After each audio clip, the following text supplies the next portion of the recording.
Please, can we stand up as we applaud him as he makes his way to the podium?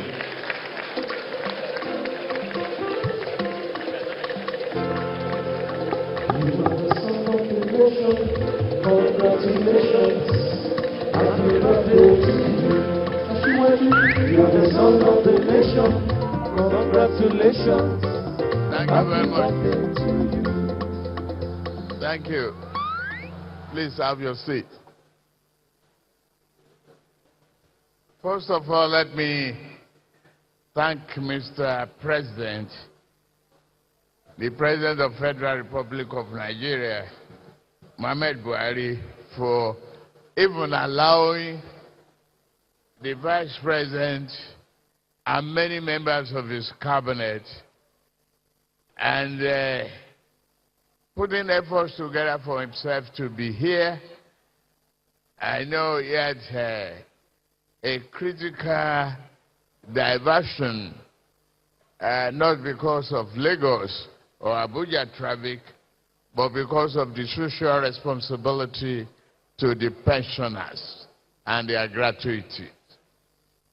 He had wanted to be here. I want to say a big thank you to him and his wife, Aisha Buhari.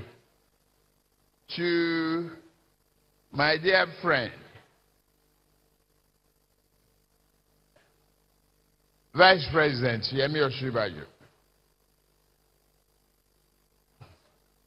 I saw you on the documentary now reflecting about those days. Well, I must thank you too. You are just a reflection of good human beings that are talented, but evasive. And I read somewhere, not only talents that do make a human being and a great leader, there are so many unrewarded talents. It's like a proverb across the world. But character matters. Commitment, loyalty, and dedication. Yemi, thank you. You have shown that. You've demonstrated that. And it's a great thing that I've enjoyed. To our dear wife and sister, Mrs. Dolapo Osinbajo, thank you for your commitment to the betterment of our nation and your true dedication as a mother, as an handy person who had been, helping our youth to develop in so many aspects of our country and socio-economic programs. Thank you. Our elders here are present. Baba Konde, Alhaji Safuntu, and many aged and leaders present.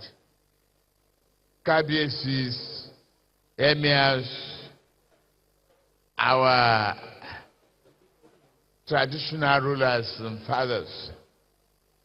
I'll come back to you. I want to say thank you as I stand here, and please accept my respect.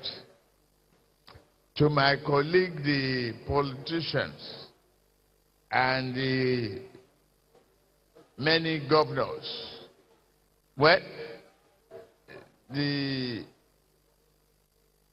president, as I thank you and welcome you through Yemi Osinbajo as a deputy, and he has read out so many names.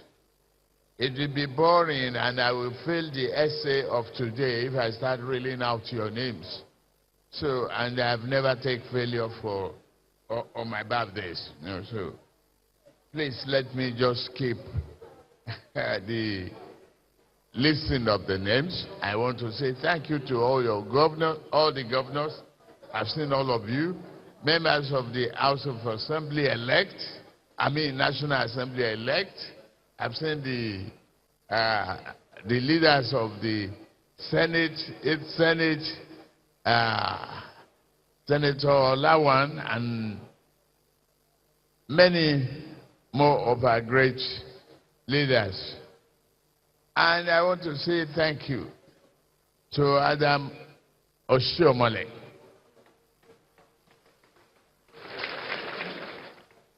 The storming petrel of our party, the national chairman.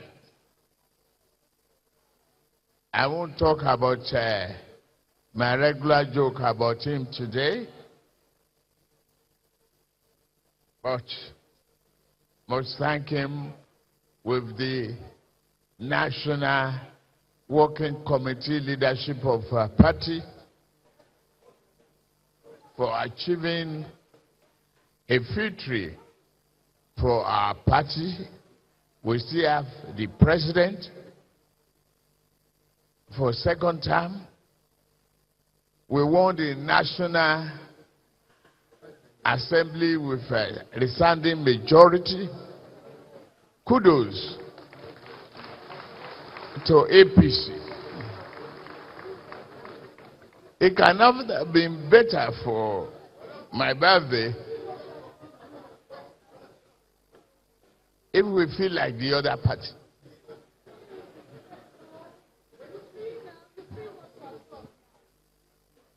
But I'm excited because we will wallop them.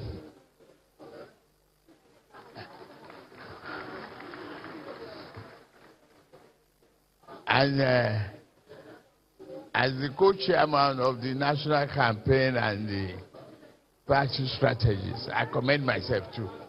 Thank you very much, Bola Tinubu.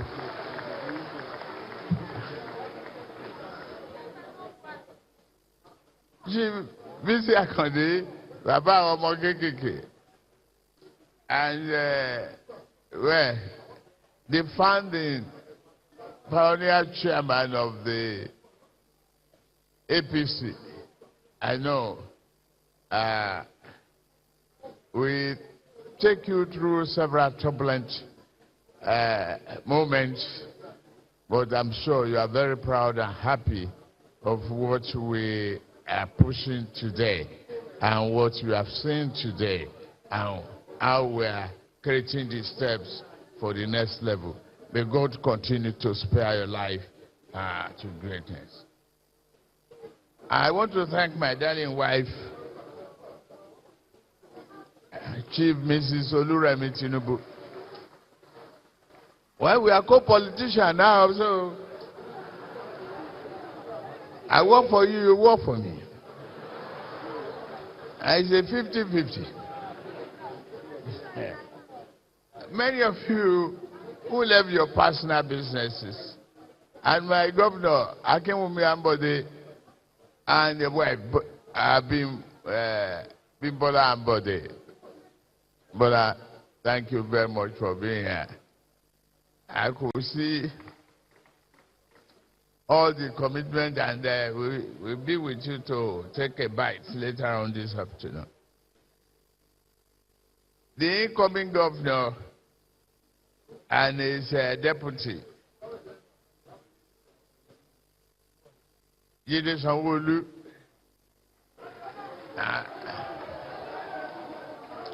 and Obafemi Hamzat. But let me grant me the indulgence of thanking the member of Government and Governor Advisory Council of Lagos State. They are the leaders that I depend on. They are all here. Prince Oluyole Olusi led the delegation. Thank you. But I don't want to waste your time any longer on this protocol, and thank you. We are talking about next level today. You see, the next level is not just a trendy campaign phrase to be quickly discarded once victory has been achieved. It has a much deeper meaning, a more profound meaning, perhaps even more than its authors contemplated. This is because we are a nation still in the process of defining itself politically and economically. In this process, it is tempting and easy to borrow indiscriminately from the nations that seem to have mastered the art of democratic governance and to have achieved economic prosperity. However, to achieve durable progress, we cannot afford to lay back.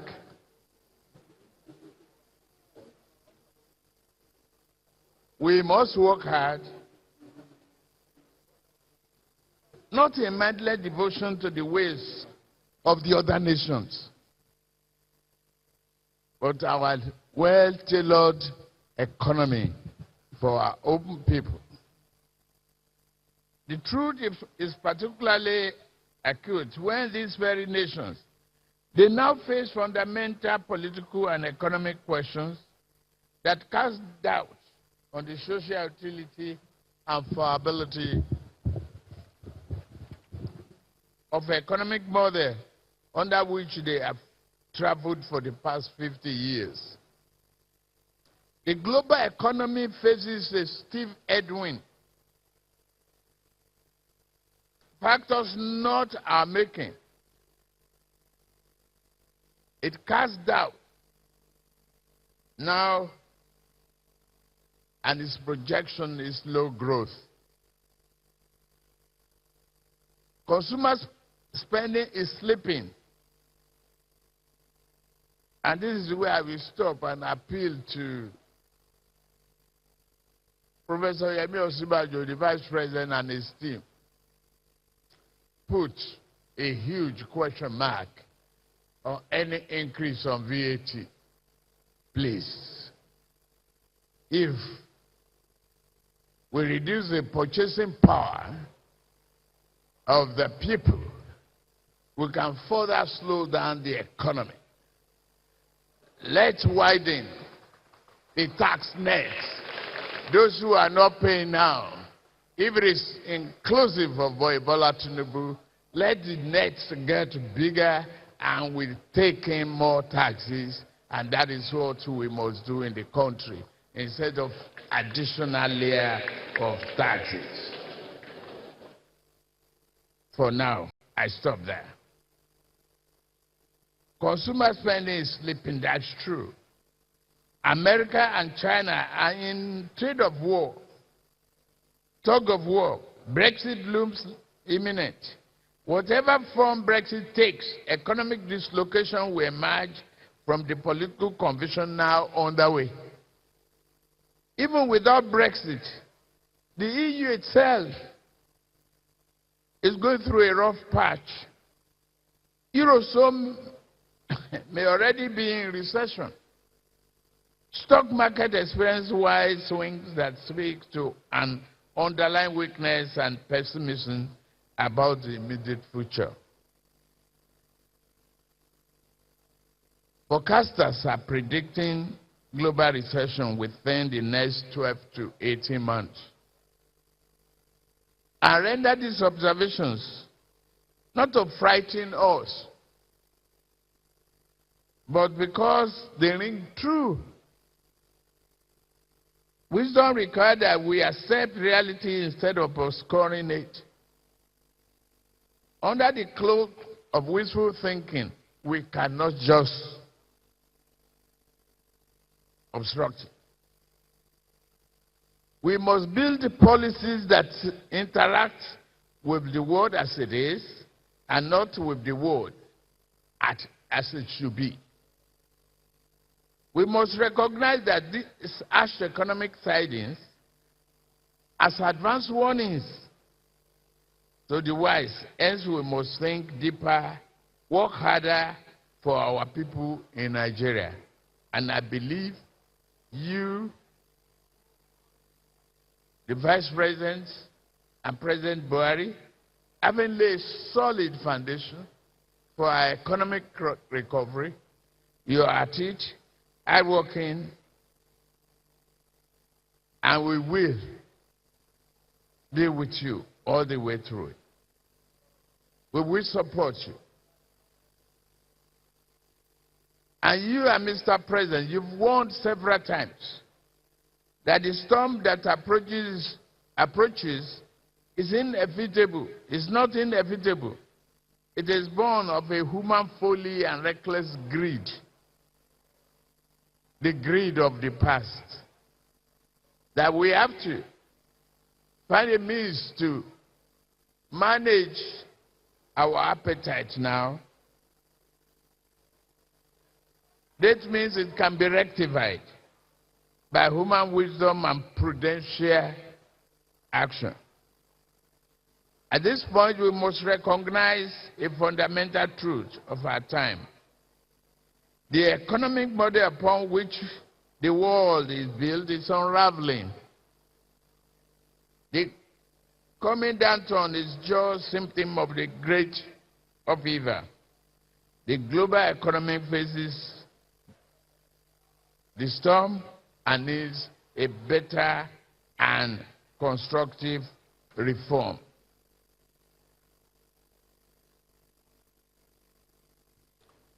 Wages stagnate while prices are on ceaseless march upward.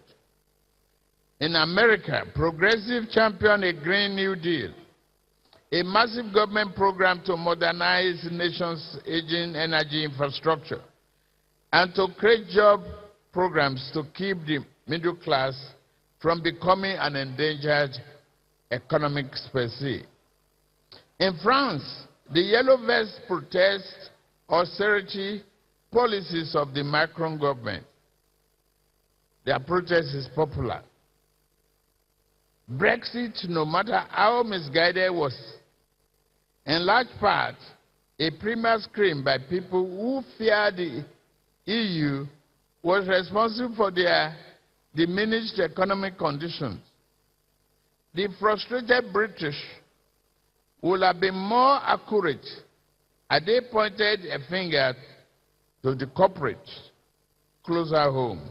The austerity measure and policies of the Conservative Party, Tory Party in the last 2 years.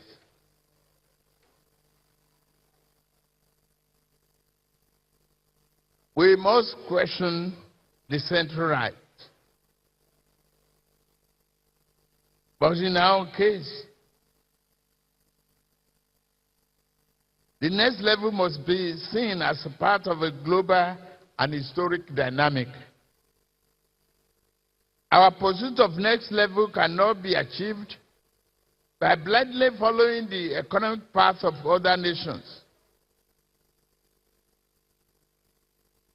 I have seen a generic and homegrown innovation and creativity from various ideas that I've listened to here. I must congratulate this government. I've written my speech before I saw those animations, and I love what I've seen, and I believe in them that if we pursue it aggressively, we must construct our next level on a progressive ideology and vision that will take our people out of penury, diversify our economy, and more aggressively empower our youths and retrain our women and youths put together. To become the great nation that we want to be, we must reform and retool the economy according to our definition. What is best for our own people? We cannot assign that duty to anyone else. Here I must ask for a little liberty to amend the fine title of this colloquium. The title is Work for the People. I say we must simply work, we must simply do more than that. We must simply work for the people in a way that enables them to better work for themselves.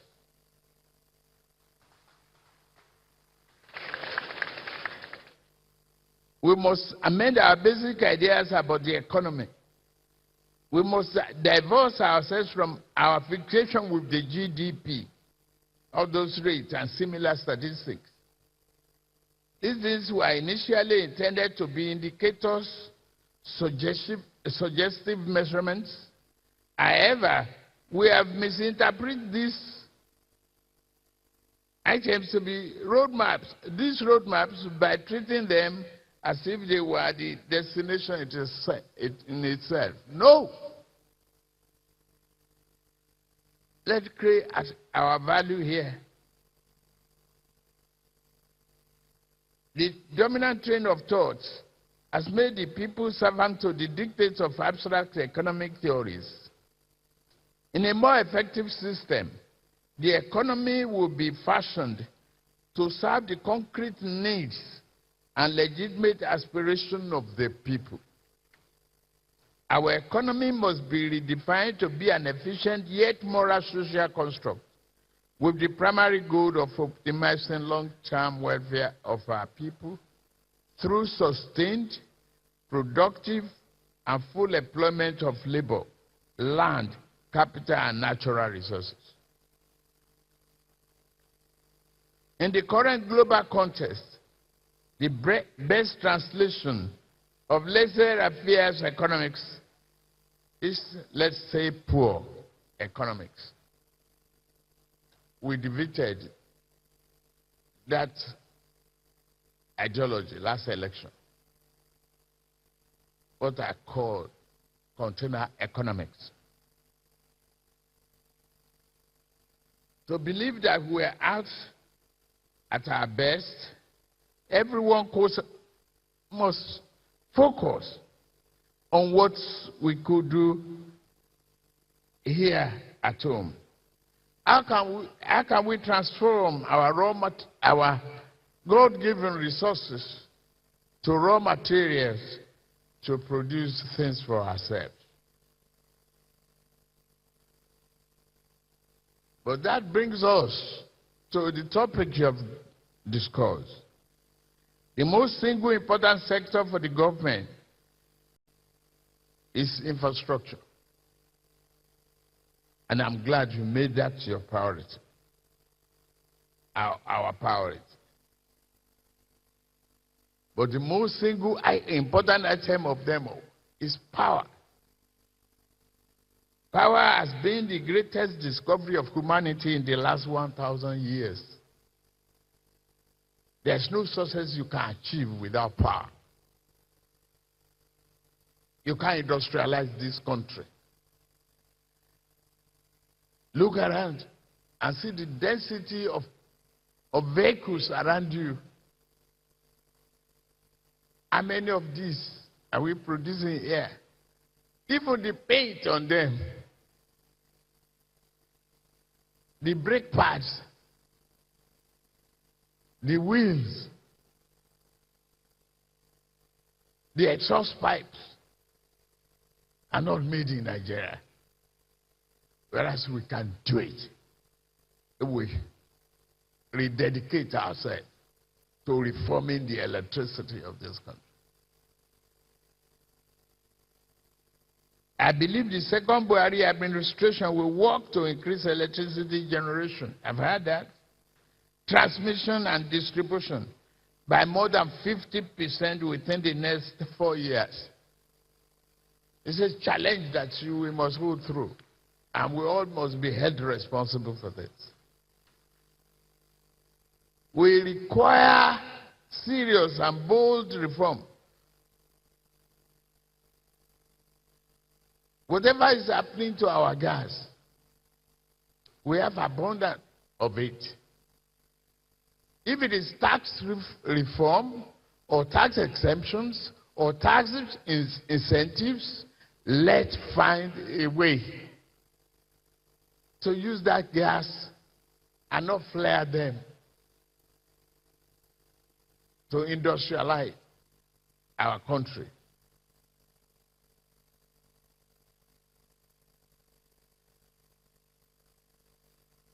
Continued flaring of those gases is a poison to our family members across this country.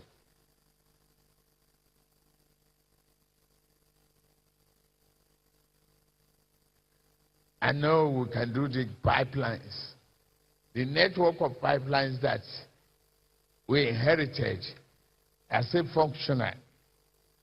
And we are no longer a military regime when they promised that our prosperity was in the pipeline, and those Niger Delta boys started breaking them up, looking for the prosperity. They now know that it's empty and dangerous. They don't do it again.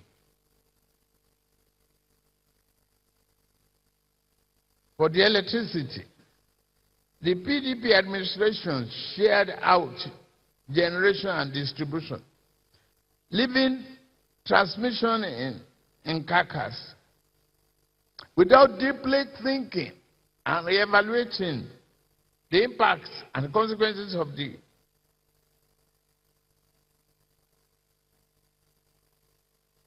privatization.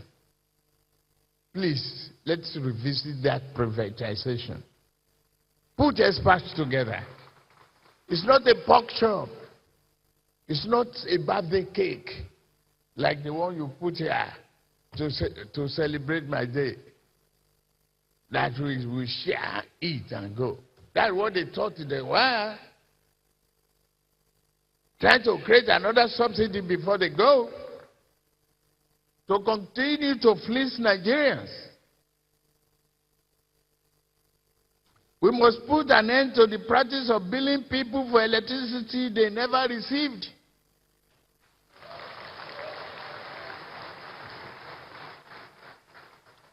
We must show them that practice is the vestige of the past.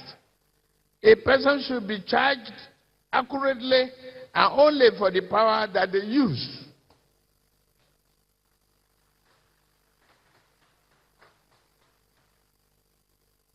Sir, you are doing well in agriculture, but we can do more. You did inspire us on this stage and in this hall about commodity. We like the anchor borrowers. Expand it. It's creating jobs, yes. We must criticize ourselves. We need more of it. Transformation that will create raw materials for our pharmaceutical industry. If we think the West, and I like the program of our partnership with Brazil, I commend your efforts on that. But you must bring forward the assembly plan to put mechanized farming tools in the front burner. We must equally invest more in the grain silos and food preservation in this country. What exactly? So many of us had looked upon as disaster and adversity. I say no. The herdsman, the animal husbandry, is not an enemy to the farmers. If we think deep, we can convert that adversity to prosperity and economic opportunity for our people. Put the animals, grow the corns for them.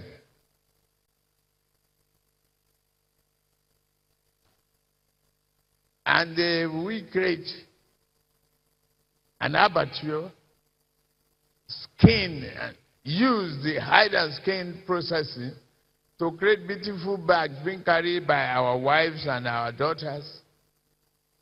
It's an economic opportunity, not a misfortune. Let's think and find a way to convert that opportunity to job creation, economic prosperity for our country. In working to transform the face of our economy, we must enact policies that encourage industrialization and modernization, as you've stated here. Go ahead. We will support and continue to support this government. We understand that you face a very stiff headwind, but somewhere in the eye of a raging storm is a quiet and peaceful spot where we can think for this country to grow our economy. Our goal is nothing less than enabling people to enjoy lives free of penury and lack. We seek to constitute a nation where all the basic sustenance and sufficient food on their tables, a sturdy and sheltering roof over their heads, and a fair chance and means to sustain and further enrich their lives as they see fit. Let it be that all that we may live in social contentment and peaceful with our neighbors as with ourselves. This is what we mean by next level. May God give it to us. Thank you for giving me this birthday wish. God bless you.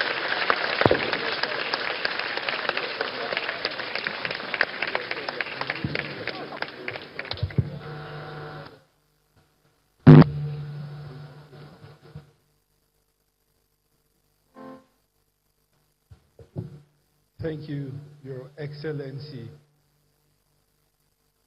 Now, we are going to invite very quickly to give a toast to our celebrant. The chairman of the Governors Forum, His Excellency Abdulaziz Yari.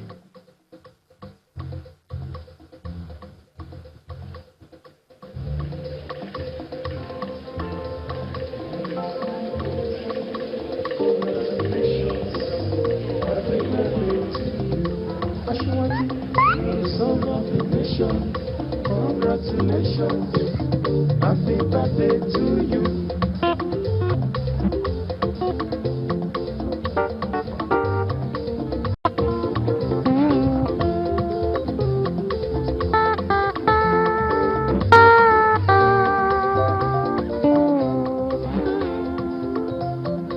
Bless Nigeria, oh Lord. Bless Nigeria, oh Lord. Almighty God, bless Nigeria. Bless Nigeria. Bless Nigeria, oh Lord. Next level. Bless Nigeria, oh Lord. Bless Nigeria, oh Lord. Almighty God, bless Nigeria. Bless Your Excellency. Nigeria. The President of the Federal Republic of Nigeria, President Muhammad Buhari, ably represented by our Mayor Vice President, Professor Osibanjo,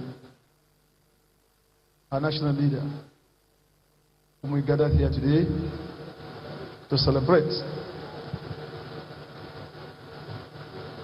My work is simple: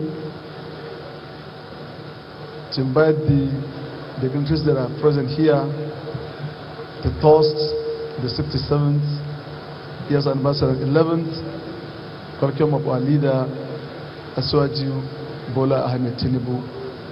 May we all toast, and may Almighty Allah grant him many more years in prosperity. We toast. Thank you. Onílọ́jọ́ ìbí ẹ, congratulations Aṣíwájú, happy birthday to you. Onílọ́jọ́ ìbí ẹ, congratulations, happy birthday to you. Onílọ́jọ́ ìbí ẹ, Aṣíwájú,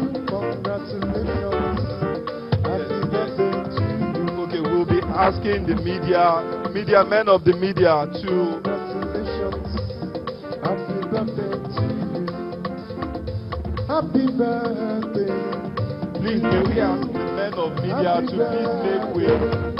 We're about to start our cake cutting, and we are going into our session, our photo sessions. Please, you're not allowed to come up to the podium. All men of the media are not allowed on the podium. Lagos Central. May we respectfully invite His Excellency. Well, that's how it's been. The speech by the leader of the APC, Bola Ahmed Tinubu, marks the highlight of this event, the 11th colloquium in honor of the man who is 67 today.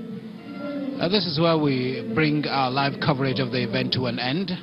As always, we'd like to thank you very much for staying with Channels Television. On behalf of all the crew, we say thank you once again and hand you back to our studios for regular programming. Good afternoon.